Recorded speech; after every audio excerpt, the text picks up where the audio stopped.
इति नामिने नमस्ते सारस्वते देवे गौरवाणी प्रचारिणे निर्विशेष शून्यवादी पाश्चात्य देश तारिणे जय श्री कृष्ण चैतन्य प्रभु नित्यानंद श्री अद्वैत गदाधर श्रीवासादि गौर भक्त वृंद हरे कृष्णा कृष्ण कृष्ण हरे हरे हरे राम राम राम हरे हरे हरे कृष्णा जय Srila Prabhupada. So today we'll be discussing the last part of the introduction of Bhagavad Gita. So in this portion, Srila Prabhupada brings up the concept of how this material world is a perverted reflection of the spiritual world. In 15th chapter of Bhagavad Gita, Krishna mentions this. 15.1 Urdhvamulam adah shakam ashwadham prahuravyayam chandamsi yasya parnani yastam veda sa vedavid.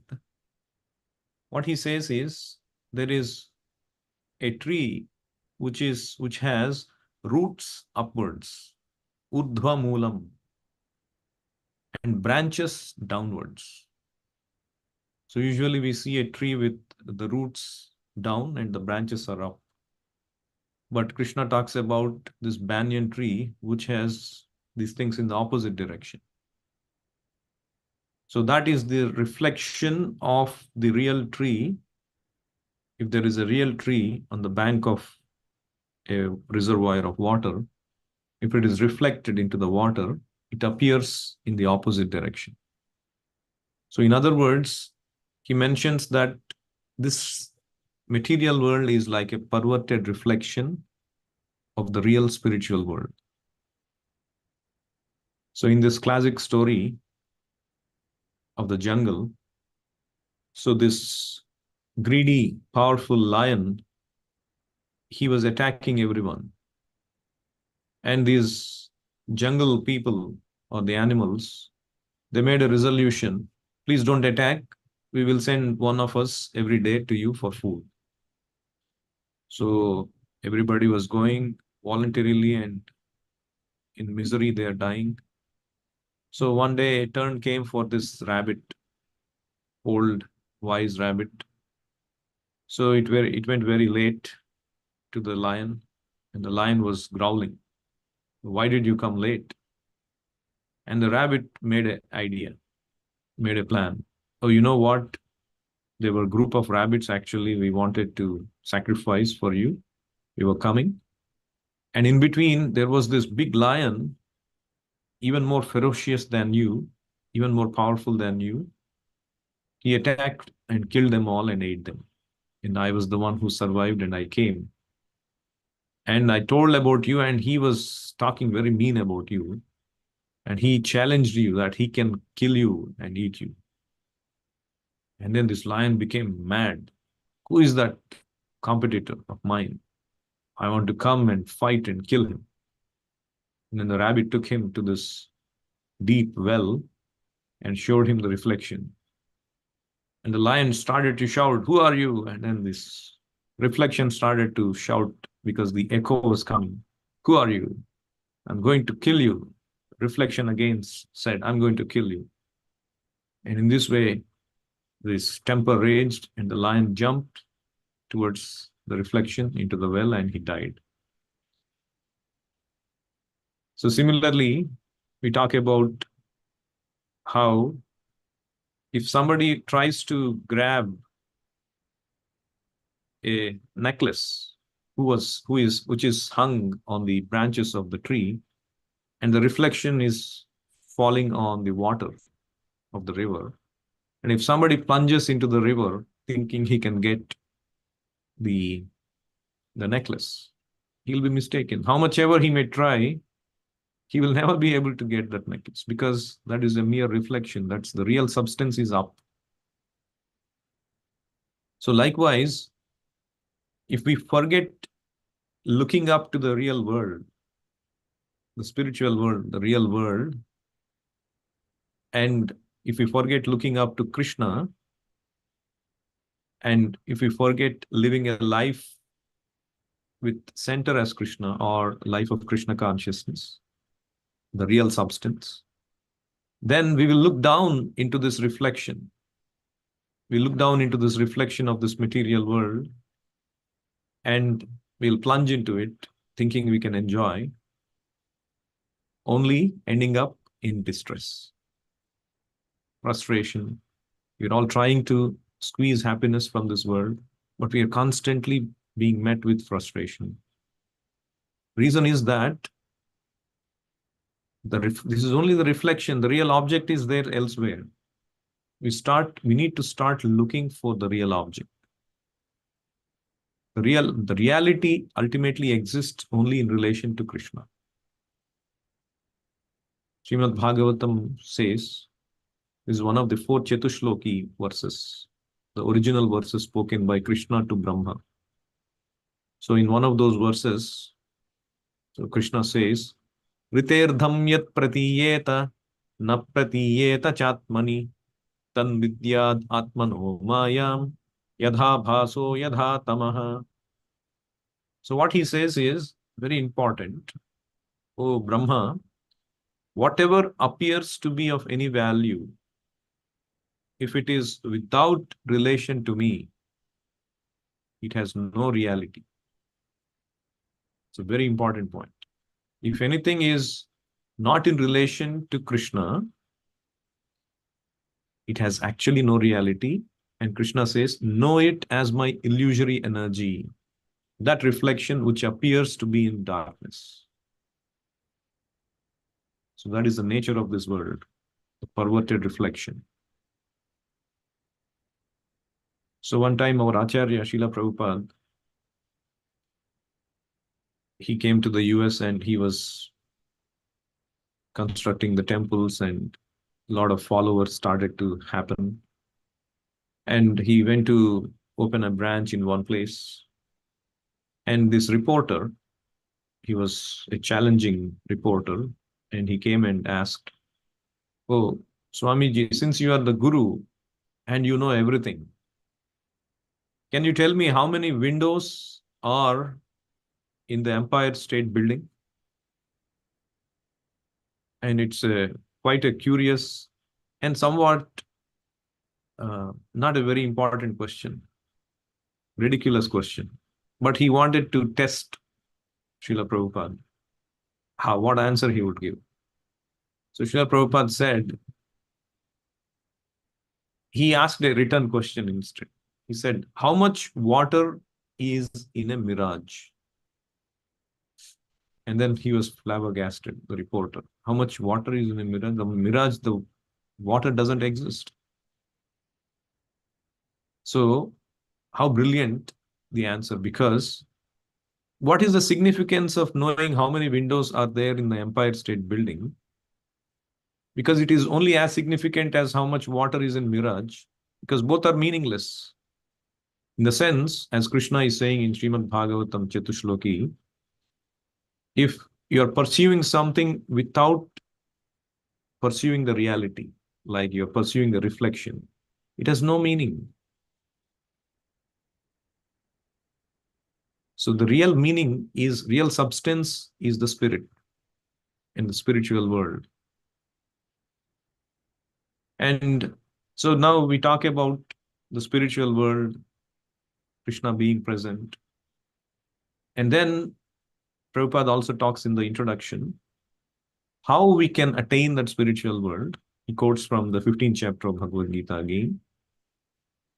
Nirmana moha jita sanga dosha adhyatma nitya vinivritta kama dvandvair vimukta sukha dukkha samgnair gacchantya mudha padamavyayam tat. What it means is that padam avyayam, that eternal kingdom, spiritual world, can be reached by one who is nirmana moha. So what does it mean? It means like we are all after designations. Means I want to become a father. I want to become a manager. I want to become a CEO. I want to become that. I want to become president, king, so on and so forth. We are all attached to these designations. We are all attached to the bodily designations. And the result is that we suffer. Like, for example, your favorite team loses in a game and the whole country becomes morose. Oh, such a close game, but we lost. And the whole day you are in distress and you're talking about it. Oh, it could have been that, it could have been this. Your son did not get good marks or whatever he wanted to aspire, he did not get, or your daughter, whatever, your husband, your wife. So you also start to feel bad. You also become morose. Why? Because we are attached. We have a designation as a father, son. We identified. We are associated with these three modes, three gunas. So here it is said, one has to jita sanga dosha. One must become detached from these things. Because if we continue to be attached and we get a next body because of our desires. So we need to become detached. And it is said that, like, for example, you have something you're holding something with your hand. How can you get rid of it? How can you become detached from it and take something else? You have to get something else because you're always looking to grab onto something because you are a jiva. You want something to do, always something. You cannot remain idle. So you have to get something else and leave what you have. So you have to get associated and attached to Krishna. If we are not attached to Krishna, then we cannot become detached from these modes of material nature. So in this way, at the time of death, if we remain attached to Krishna and think of Krishna, antakale cha mameva smaran muktva kalevaram yah prayati samadbhavam yati. Krishna says, if a person leaves the body thinking of me, he comes to Krishna. So madbhavam refers to the supreme nature of the supreme Lord, or the spiritual world we'll attain. So Prabhupada also talks about the technique. So we are in this material world attached to material things.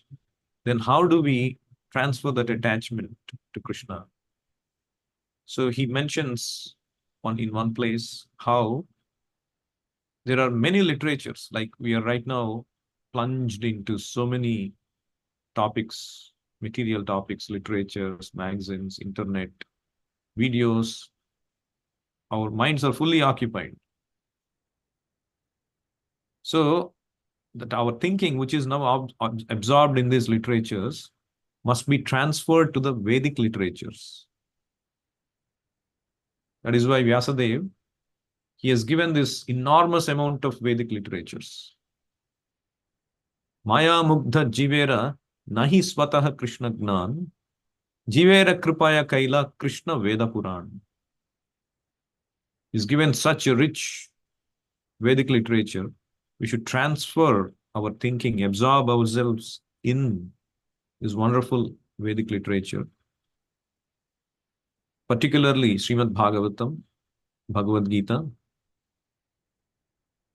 Because if we read and if we apply our minds into this literature, which is full of wonderful topics, it will satisfy our instinct for happiness. It will give us knowledge. It will make us attach ourselves to Krishna. And thereby, at the time of death, we'll be able to remember Krishna.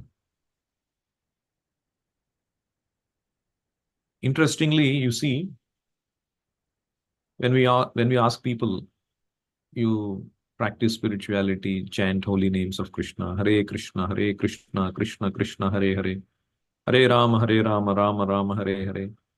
So people say, oh, I don't have time, or I'm busy. I have so many deliverables. I have exams. I have things to do. My livelihood is in question. My health is in question. I have to first take care of those things. But you see, Krishna is asking Arjuna to think of him when in the middle of the battlefield. Tasmat sarveshu kaleshu mamanusmara yudhya cha mai arpita mano buddhir mame vaishyasya samshayah. Krishna didn't let Arjuna to get away saying, "Oh, my Lord, now I am fighting. Don't you see? I have to shoot the arrows. This is the world war happening. This is not no time for anything else. I have to fully focus. I'll come to temple or I'll think of you later." No, Krishna didn't leave Arjuna. His point was, unless you practice thinking about me when you are in the most difficult times, how can you expect to think of me at the time of death?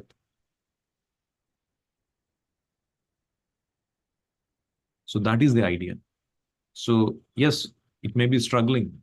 We may struggle, but we have to continue to learn how to insert Krishna into our daily life.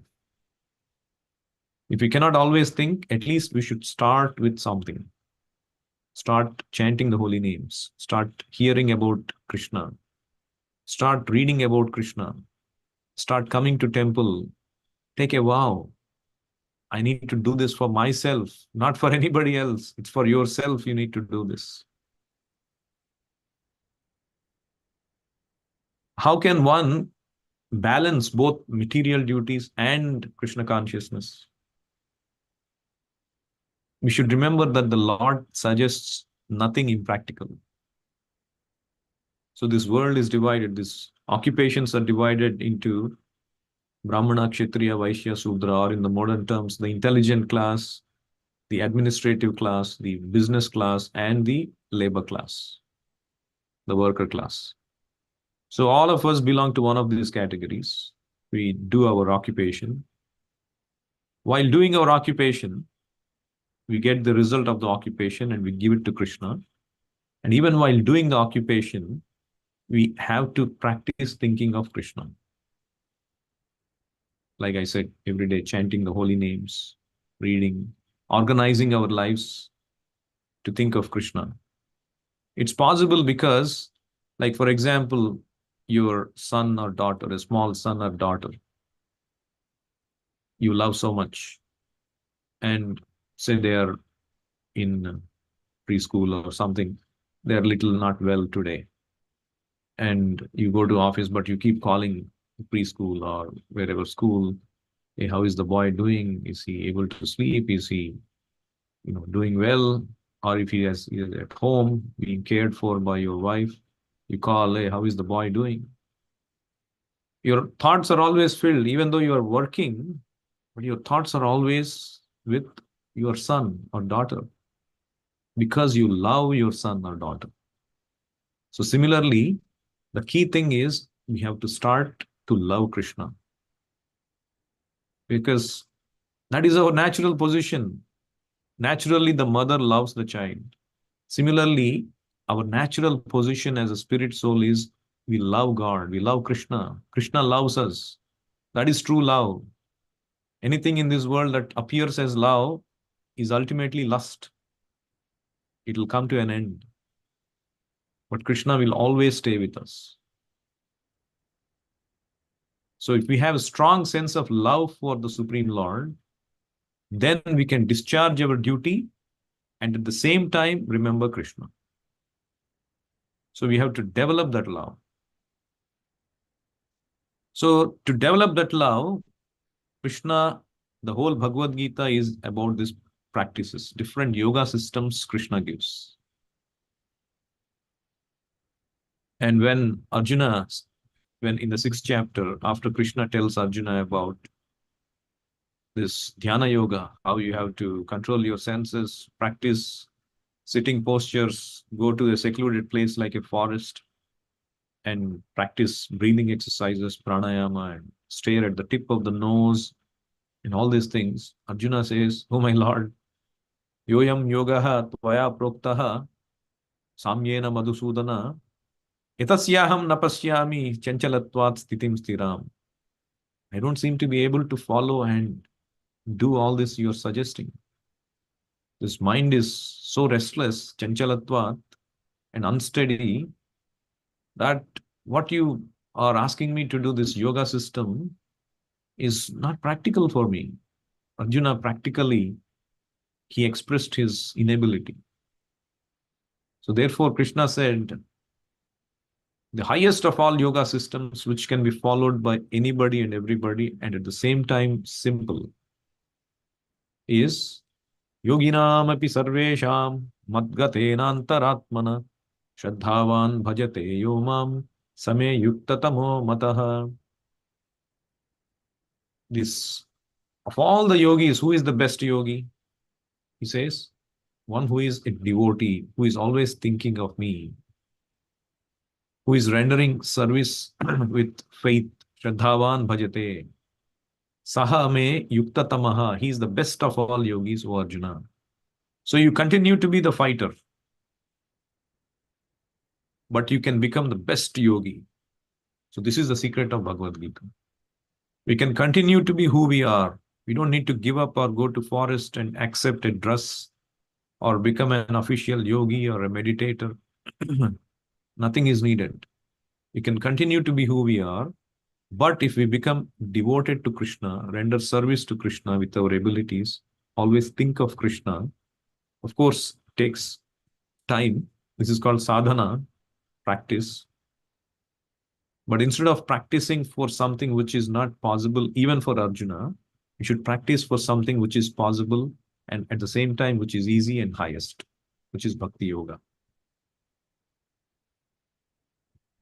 One day, one person came to temple and I was telling about Krishna consciousness. And so he said, so why, I mean, he came along with his wife. He seems to be just an accompaniment to his family. He didn't seem very interested truly in Krishna consciousness. So he was posing a reverse question. You know, why in a young age you guys are all doing this? You can work hard and earn and enjoy life. This is okay. Maybe when you become old, you can get into all of these things. You know, that's a classical thing a lot of people say. So then I remembered what Prahlad Maharaj tells, very interesting analysis he gives. So I was telling, see, in the whole life you have 100 years. So actually we usually sleep, or one who is not in Krishna consciousness, they like to sleep a lot. So you're sleeping, and Prahlad Maharaj says half of your life actually is gone for sleep. So you're not actively doing anything. So roughly, approximately, out of 100 years, 50 years are gone. Whatever number of years are gone. Large portion of it is gone for sleeping. And the remaining life, the first 10 years is gone in childhood without being aware of who we are. And the next 10 years is gone in youth and teens and trying to explore life and, you know, all these kinds of things. And then only when we get into a job and get settled, you know, even then we get into so much of obligations and duties and marriage and so many things. And then in old age, there is invalidity and people are struggling for health and security and loneliness and depression and waiting literally to die. So literally you have only 10 years at best, quality life, to think something, to do something about Krishna consciousness. So that's why Bhagavatam says, Turnam yateta napate tanumrutyu javan. Turnam means very soon. You don't have much time. You wasted this time. And since the time you realize the importance of human life, it doesn't matter, you may be young or you may be old or middle-aged. Bhagavatam says, Kaumaram macharet pragno, dharman bhagavata niha. Right from 5 years of age, the person should practice Krishna consciousness. That is how important it is. And there are 9 processes mentioned. How one can practice Krishna consciousness. Shravanam kirtanam Vishnu smaranam pada sevanam Archanam Vandanam Dasyam Sakhyam Atmanivedanam. So these nine processes: hearing, chanting, meditating, serving the lotus feet, worshipping the deity, offering prayers, serving the mission of the Lord, or becoming as elevated like Arjuna in the rasa of friendship, or Atmanivedanam, giving up everything for the Lord. Even if we cannot do these nine, just by hearing about the Lord, Shravanam, one can become perfect, like how Parikshit Maharaj attained perfection. Or just by chanting, one can become perfect. We go on chanting, Hare Krishna, Krishna Krishna, Hare Hare, Hare Rama, Rama Rama, Hare Hare. Prabhupada says, one may think it is difficult, but it's not a difficult process. But the key thing is one must learn it from an experienced person. Like we are all learning from Srila Prabhupada, and he's training his disciples. And when we associate with those who have been trained, we can also become like that.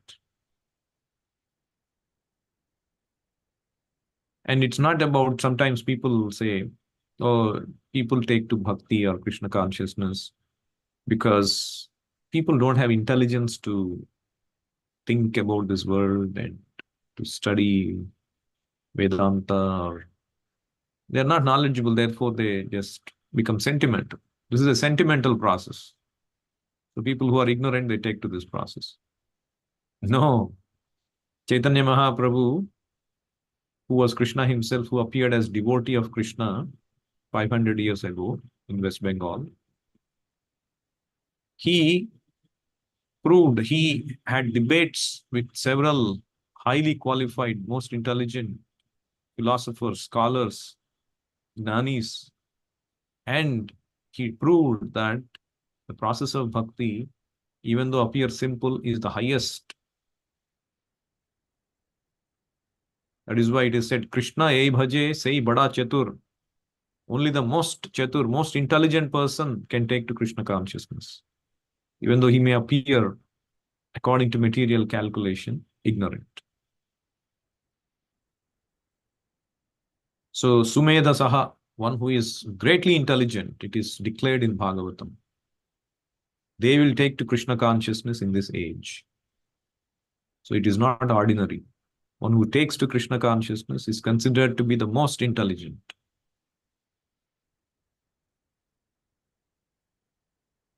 And then finally, Prabhupada concludes the introduction by saying that one cleanses himself daily by taking a bath in water, but one who takes his bath only once in the sacred Ganges water of the Bhagavad Gita cleanses away all the dirt of material life. So, cleanse away the dirt of material life. This is the advantage of taking to Bhagavad Gita. And finally, he says, in this present day, man is very eager to have one scripture, one God, one religion, and one occupation. So let there be only one common scripture for the whole world, Bhagavad Gita. And let there be one God only for the whole world, Sri Krishna. And one mantra only, Hare Krishna, Krishna Krishna, Hare Hare, Hare Rama, Rama Rama, Hare Hare. And let there be one work only, which is the service of the Supreme Personality of God. So I'll end here. That ends the introduction. We'll start with the chapter 1 from the next session. Anyone has any other questions or comments on what we discussed today? You can press, let me unmute. Okay. I think you can press *6 for those on phone to unmute if you have any questions.